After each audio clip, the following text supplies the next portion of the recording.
deux mots-clés du pape François. En contraste à ce qu'il a défini comme la culture du déchet, il a parlé de la culture de la rencontre, de la culture de la solidarité. Le thème ensuite de la fraternité a traversé tout son pontificat avec des accents vibrants.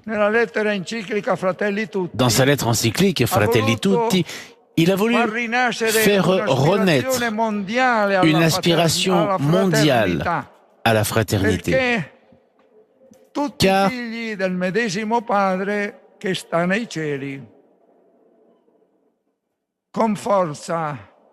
nous sommes tous enfants du même Père qui est aux cieux.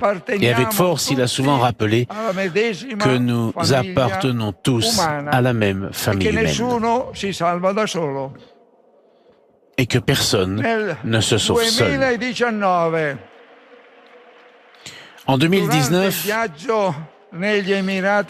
lors de son voyage aux Émirats arabes unis, le pape François a signé un document sur la fraternité humaine pour la paix mondiale et la coexistence commune, rappelant la paternité commune de Dieu. S'adressant aux hommes et aux femmes du monde entier, à travers la lettre encyclique Laudato Si, il a attiré l'attention sur les devoirs et la co-responsabilité envers notre maison commune.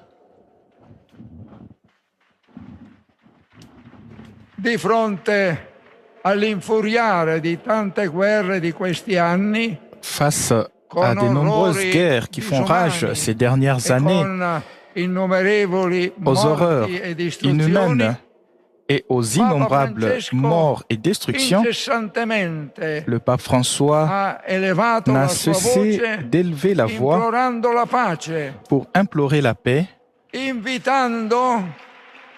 invitant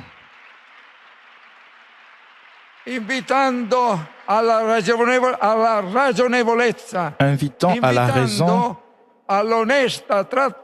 invitant à une négociation honnête pour trouver des solutions possibles. Parce que la guerre, a-t-il dit, la guerre n'est que mort des personnes, destruction des maisons, destruction d'hôpitaux et d'écoles. La guerre laisse toujours le monde dans un état pire qu'avant.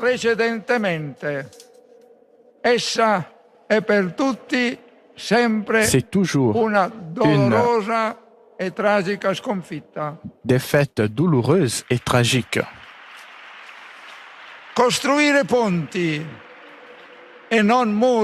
Construire des ponts et non des murs est une exhortation qu'il a répétée à maintes reprises. Et le service de la foi, en tant que successeur de l'apôtre Pierre, a toujours été associé au service de l'humanité dans toutes ses dimensions. En union spirituelle avec toute la chrétienté, et nous sommes nombreux à prier pour le pape François afin que Dieu l'accueille dans l'immensité de son amour. Le pape François avait l'habitude de conclure ses discours et ses rencontres en disant « N'oubliez pas de prier pour moi ».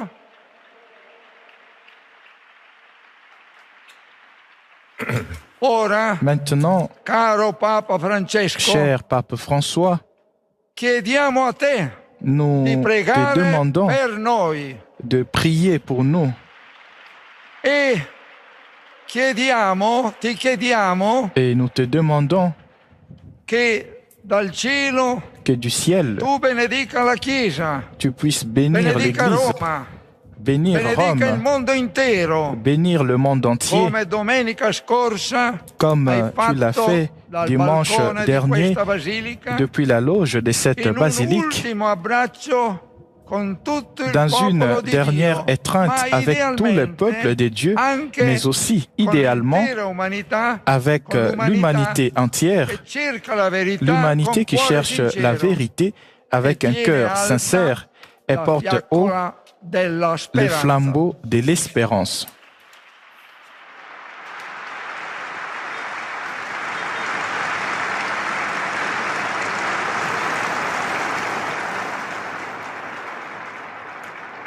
L'homélie applaudie du cardinal Giovanni Battistare, qui est donc le doyen du collège des cardinaux.